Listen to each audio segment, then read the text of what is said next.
Bab 765. Sepertinya diikuti.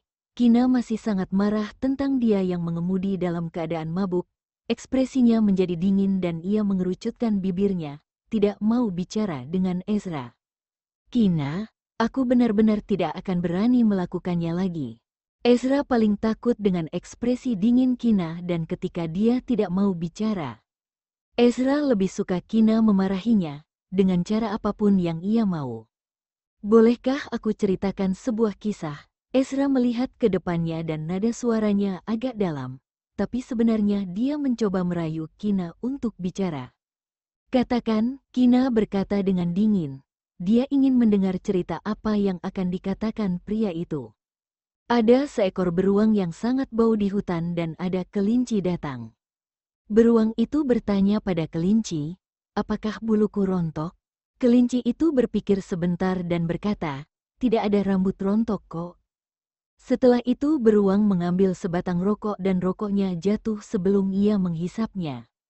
Oke, berhenti bicara. Kina tidak menyangka bahwa Ezra akan menceritakan lelucon kuno yang begitu garing. Kina hampir merasa kesal karena mengira Ezra benar-benar memiliki cerita soal hidupnya yang akan diceritakan padanya. Kina sudah mendengar lelucon kuno dan garing ini lebih dari 10 tahun yang lalu. Kalau gitu aku akan ceritakan yang lain, Ezra berkata lagi. Aku tidak mau dengar lagi. Kemudikan mobilmu dengan benar, perhatikan jalan dan jangan terus bicara. Mengenai masalah mengemudi dalam keadaan mabuk, Kina tidak akan membiarkannya begitu saja, sehingga untuk kedepannya Ezra akan terus mengingatnya. Kina, Kina. Sambil memperhatikan jalan, Ezra terus memanggil namanya. Seolah-olah dia ketagihan untuk memanggilnya dan akhirnya entah kenapa dia menyanyikan lagu anak-anak. Kina anak baik, bicara dong. Mendengar ini, Kina tertawa dan merasa rileks. Dari mana kamu belajar lagu ini? Tanyanya sambil tersenyum. Lagu anak-anak ini sangat tidak cocok dengan kepribadiannya. Dia suka nyanyi lagu itu. Dan aku terus dengar dia nyanyi itu dari waktu ke waktu, Ezra langsung menjawabnya. Saat mendengar dia menyanyikan lagu ini dengan suaranya yang pelan dan lembut, Ezra merasa dia sangat imut dan menggemaskan. Ezra, kedepannya kamu tidak boleh lagi mengemudi dalam keadaan mabuk, paham? Kina menekankan dengan nada yang sangat serius. Ezra berkata, istriku, aku janji tidak akan minum dan mengemudi dalam keadaan mabuk lagi. Kalau aku minum, aku tidak akan masuk ke mobil. Terus gimana kamu bisa pulang kalau tidak masuk ke mobil? Kina menatapnya tanpa ekspresi. Aku pulang jalan kah? Katanya dan suaranya menghilang. Ezra tertegun dan sedikit menyipitkan matanya untuk melihat ke kaca spion. Sepertinya seseorang mengikuti mereka di belakang. Ezra langsung menebak di dalam hatinya, dan perasaannya mengatakan kalau orang yang mengikuti mereka itu dikirim oleh seseorang yang tiba-tiba menelepon pelayan Abian kemarin, dan mengatakan mereka mau beli villa ini atas nama kakak laki-lakinya. Ada apa? Kina merasakan ada yang tidak beres dengannya, dan saat melihat ekspresinya, Kina tidak bisa menahan diri untuk tidak gugup. Sepertinya, kita diikuti dan kurasa mungkin orang yang mau membeli villa kemarin. Ezra tidak menyembunyikan darinya dan mengatakan tebakannya. Setelah mendengar ini, Kina langsung terduduk tegak. Jangan takut, aku sudah suruh seseorang untuk menyelidiki masalah ini, Ezra menenangkannya. Ketika dia tidak bisa menemukan informasi yang ingin dia ketahui tadi malam, Ezra langsung menyuruh seseorang untuk memeriksanya. Petik terbalik. Oh, Kina mengangguk. Ia masih sedikit terpengaruh dan tidak tahu harus berkata apa. Ezra mengemudi dengan penuh konsentrasi, dan tidak terlalu banyak bicara dengannya lagi. Dia sengaja tidak langsung menjauhi orang-orang yang mengikuti mereka, dan setelah beberapa saat, Ezra menemukan bahwa orang-orang itu sudah berhenti mengikuti mereka. Kina, Ezra memanggilnya. Ada apa? Kina mendongak untuk menatapnya. Tidak apa-apa, tiba-tiba aku cuma mau panggil kamu, Ezra menggelengkan kepalanya dengan ringan. Kina menatapnya dan sepertinya Ezra tidak ingin mengatakan sesuatu, jadi anggap saja dia sedang bosan. Kedai teh pagi ini baru dibuka, jadi kedai ini masih sangat baru untuk warga kota Leicester. Harga makanannya agak mahal untuk konsumen menengah ke bawah. Tapi saat ini sudah hampir tahun baru, dan ada banyak orang yang sedang berlibur. Karena ada begitu banyak orang, sehingga tidak ada kursi kosong dan banyak orang menunggu di ruangan tempat menunggu. Untungnya, Ezra sudah bersiap dan sudah memesan ruangan di kedai teh pagi itu sebelumnya. Jadi mereka tidak perlu menunggu di sana dan langsung masuk ke ruangan. Ingatlah untuk bawa Clayton lain kali, kata Kina sambil memakan sarapannya. Kalau ada hal baik, yang pertama kupikirkan adalah kamu. Tapi hal pertama yang kamu pikirkan adalah Clayton, katanya dengan sedikit kesal. Kina tersenyum dan berkata, Ezra, kamu kan sudah dewasa. Kenapa selalu bersaing dengan Clayton untuk dapat perhatianku? Kamu jangan kekanak-kanakan. Ezra teringat sebuah kalimat yang dia lihat di internet.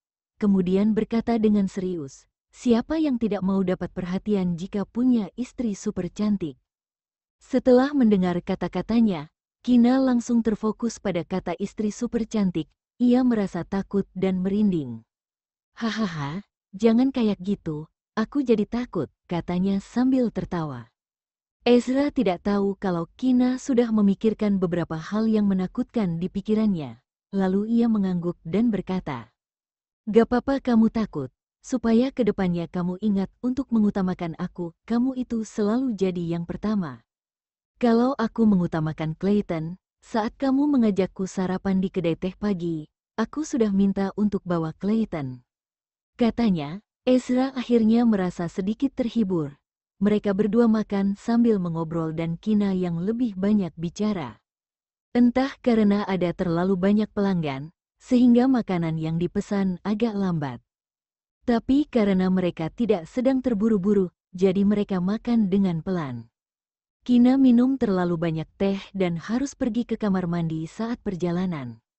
Ketika Kina keluar dari kamar mandi, dia bertemu dengan seorang wanita yang hampir mirip dengannya. Tapi wanita itu memiliki rambut panjang yang agak keriting, lebih muda darinya dan jauh lebih cantik darinya. Rambutnya tidak terlalu hitam, tapi benar-benar terlihat lebih cantik dari Kina dan mungkin lebih muda darinya. Kalau begitu, ini seperti murid yang sudah melewati masternya. Teringat saat dia bertemu kembali dengan Albert 2 hari yang lalu.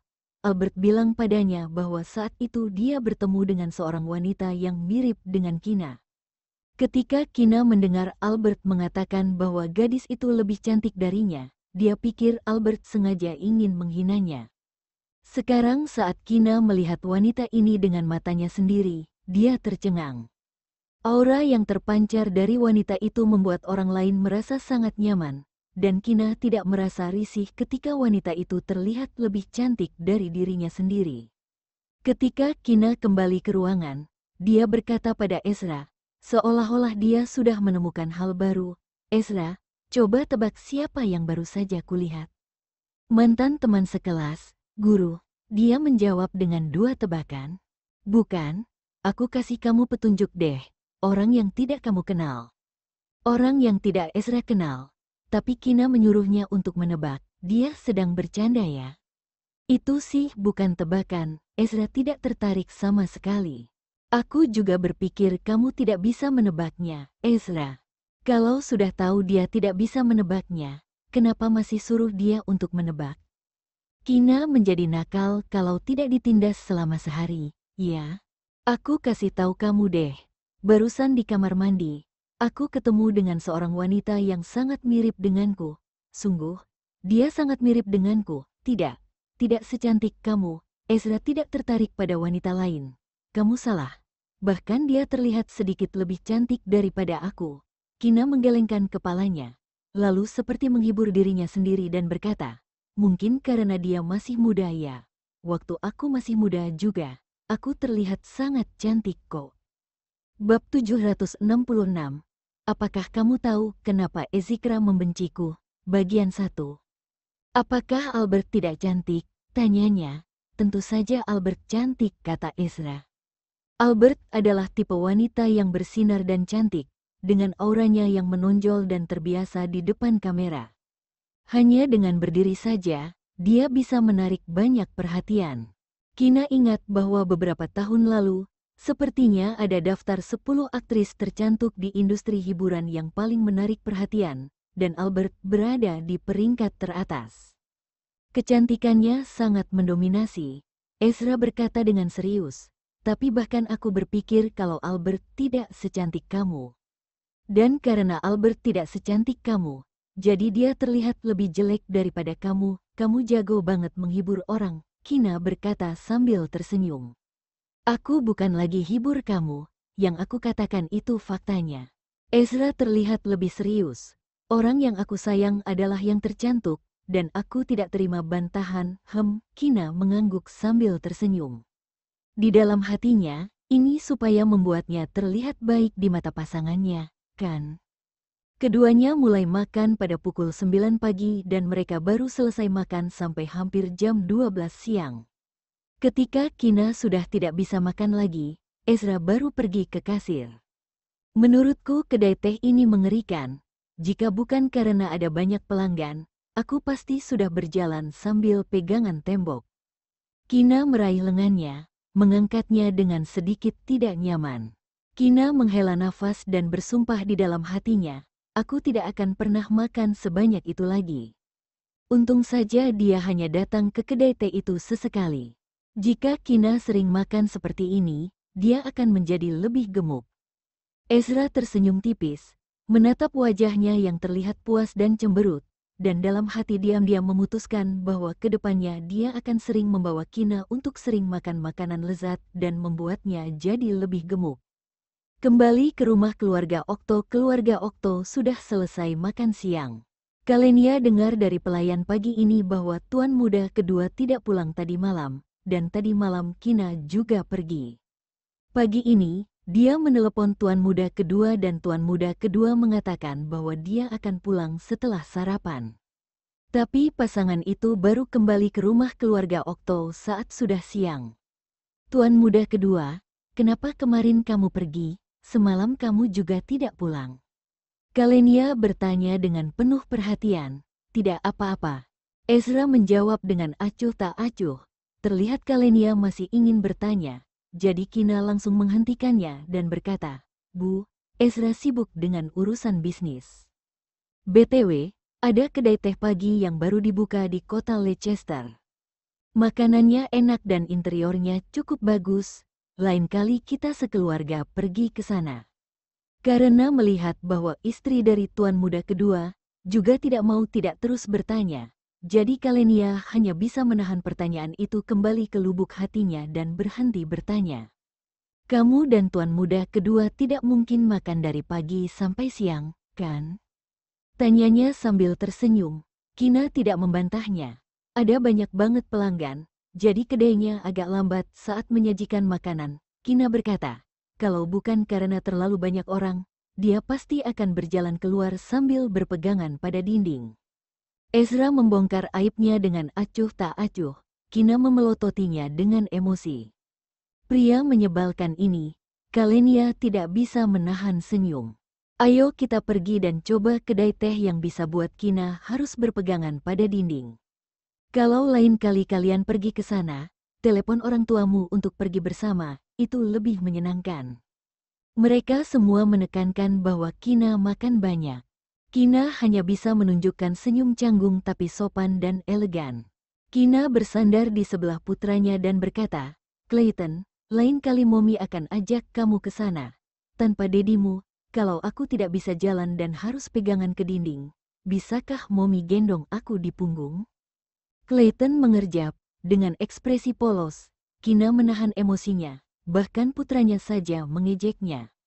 Kalau gitu jangan pergi, Mommy akan bawa pulang makanannya untukmu. Jadi kamu bisa berbaring sambil makan. Kalau gitu aku bisa makan dikit aja kok, dan aku tidak akan minta Mommy gendong aku. Pria kecil itu berkata dengan serius. Kina sangat ingin menjitak kepala putranya yang menyebalkan ini. Vito dan istrinya baru saja kembali dari jalan-jalan dengan Dea, dan dengar bahwa Ezra dan istrinya pergi makan di kedai teh pagi. Mereka menggodanya lagi, sehingga Kina sangat marah sehingga dia kembali ke kamar untuk tidur. Kina berpikir bahwa hal memalukan ini mungkin akan membuat dirinya diejek untuk waktu yang lama. Dan pria itu yang mengungkapkan hal memalukan ini, Ezra melihat istri mungilnya ini benar-benar marah, jadi dia berkata dengan nada serius. Tidak ada yang boleh bicara tentang Kina yang makan terlalu banyak lagi. Sudah jelas kamu yang bilang duluan, bisik Kalenia. Aku tidak akan mengatakannya lagi, jadi kalian juga tidak boleh. Ezra menyentuh hidungnya dan berbalik untuk naik ke atas dan membujuk istrinya. Saat kembali ke kamar, dia melihat Kina sudah memakai piyama dan tertidur. Kina, Ezra memanggilnya pelan. Kina meliriknya lalu menutup matanya lagi. Kamu marah? Ezra menyentuh wajahnya dengan lembut. Tidak, aku tahu semua orang bercanda. Aku cuma agak malu dan ngantuk, jadi aku pergi untuk tidur. Dia menjelaskannya sambil tersenyum. Semalam tidurnya tidak nyenyak dan Kina terbangun lebih awal hari ini. Kalau gitu aku akan tidur denganmu sebentar, kata Ezra dan pergi berganti piyama. Pada saat itu, Kina bergeser untuk memberi tempat untuknya. Ezra sudah mengganti pakaiannya, berbaring di sampingnya dan memeluknya, dan dari nada suaranya tidak terdengar emosi apapun. Aku memikirkan banyak hal kemarin. Kina tetap diam di pelukannya. Tanpa harus bertanya dia sudah tahu apa yang dipikirkannya dan berkaitan dengan siapa. Kina, apa kamu tahu kenapa Ezkira membenciku? Ezra tidak mengatakan apapun dan akhirnya bertanya lagi. Aku tidak tahu. Kina sedikit menggelengkan kepalanya. Teringat ketika Ezikra mengatakan dia adalah seorang pembunuh dengan nada penuh kebencian. Meskipun Ezikra tidak mengatakan dengan jelas siapa yang dibunuh oleh Ezra, tapi samar-sama dia bisa tahu apa yang dikatakan Ezikra adalah kakak laki-lakinya, yaitu ayah dari Ezikra. Dia mengira akulah yang membunuh ayahnya. Dia berbicara dengan nada yang sedih dan berhenti sejenak sebelum berkata lagi, aku sudah membuatnya berpikir kalau akulah yang membunuh ayahnya. Kina langsung mendongak dan menatapnya. Kenapa? Kina sudah tahu ketika Vito memberitahunya sebelumnya, bahwa ketika kakak laki-lakinya masih hidup, dia adalah orang yang paling dekat dengan Ezkira, dan Ezkira juga sangat mengagumi paman keduanya ini.